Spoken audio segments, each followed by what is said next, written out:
chapter 31. At that time, declares the Lord, I will be the God of all the families of Israel, and they will be my people. This is what the Lord says: the people who survive the sword will find favor in the wilderness. I will come to give rest to Israel. The Lord appeared to us in the past, saying, I have loved you with an everlasting love. I have drawn you with unfailing kindness. I will build you up again, and you, virgin Israel, will be rebuilt.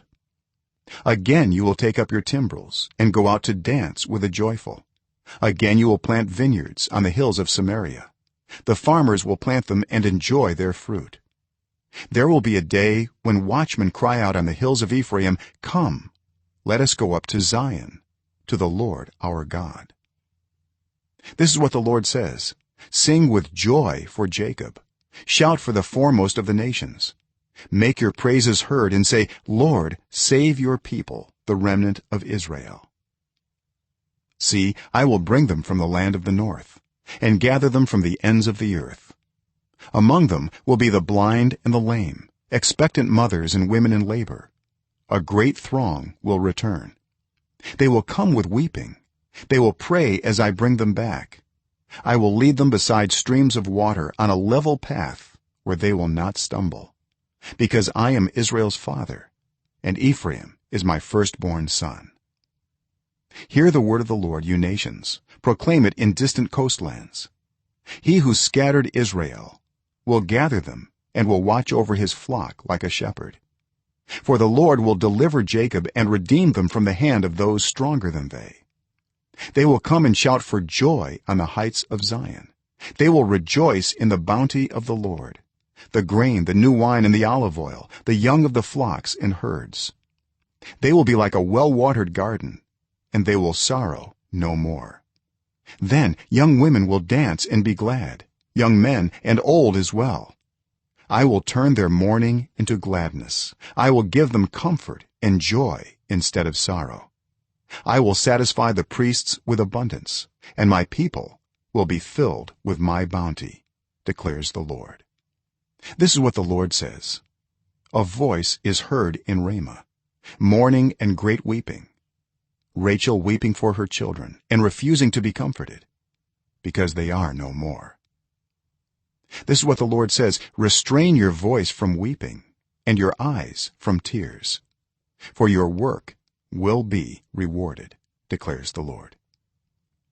They will return from the land of the enemy, so there is hope for your descendants, declares the Lord. Your children will return to their own land. I have surely heard Ephraim's moaning. You discipline me like an unruly calf, and I have been disciplined. Restore me, and I will return, because you are the Lord my God. After I strayed, I repented. After I came to understand, I beat my breast. I was ashamed and humiliated, because I bore the disgrace of my youth. Is not Ephraim my dear son, the child in whom I delight? Though I often speak against him, I still remember him. Therefore my heart yearns for him. I have great compassion for him, declares the Lord. Set up road signs, put up guideposts, take note of the highway, the road that you take. Return, virgin Israel, return to your towns. How long will you wander, unfaithful daughter Israel? The Lord will create a new thing on earth. The woman will return to the man. This is what the Lord Almighty, the God of Israel, says: when I bring them back from captivity, the people in the land of Judah and in its towns will once again use these words: the Lord bless you, you prosperous city, you sacred mountain. People will live together in Judah and all its towns, farmers and those who move about with their flocks. I will refresh the weary and satisfy the faint. At this I awoke and looked around. My sleep had been pleasant to me. The days are coming, declares the Lord, when I will plant the kingdoms of Israel and Judah with the offspring of people and of animals, just as I watched over them to uproot and tear down, and to overthrow, destroy, and bring disaster. so I will watch over them to build and to plant, declares the Lord. In those days people will no longer say, the parents have eaten sour grapes and the children's teeth are set on edge. Instead, everyone will die for their own sin. Whoever eats sour grapes, their own teeth will be set on edge. The days are coming, declares the Lord, when I will make a new covenant with the people of Israel and with the people of Judah. It will not be like the covenant I made with their ancestors when I took them by the hand to lead them out of Egypt, because they broke my covenant, though I was a husband to them, declares the Lord. This is the covenant I will make with the people of Israel after that time, declares the Lord. I will put my law in their minds and write it on their hearts.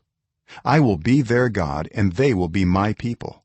No longer will they teach their neighbor or say to one another, know the Lord, because they will all know me, from the least of them to the greatest, declares the Lord. For I will forgive their wickedness and will remember their sins no more. This is what the Lord says, he who appoints the sun to shine by day, who decrees the moon and stars to shine by night, who stirs up the sea so that its waves roar. The Lord Almighty is his name. Only if these decrees vanish from my sight, declares the Lord, will Israel ever cease being a nation before me. This is what the Lord says, only if the heavens above can be measured and the foundations of the earth below be searched out will I reject all the descendants of Israel because of all they have done, declares the Lord. The days are coming, declares the Lord, when this city will be rebuilt for me from the tower of Hananel to the corner gate. The measuring line will stretch from there straight to the hill of Gareb and then turn to Goah, the whole valley where dead bodies and ashes are thrown, and all the terraces out to the Kidron valley on the east as far as the corner of the horse gate will be holy to the Lord.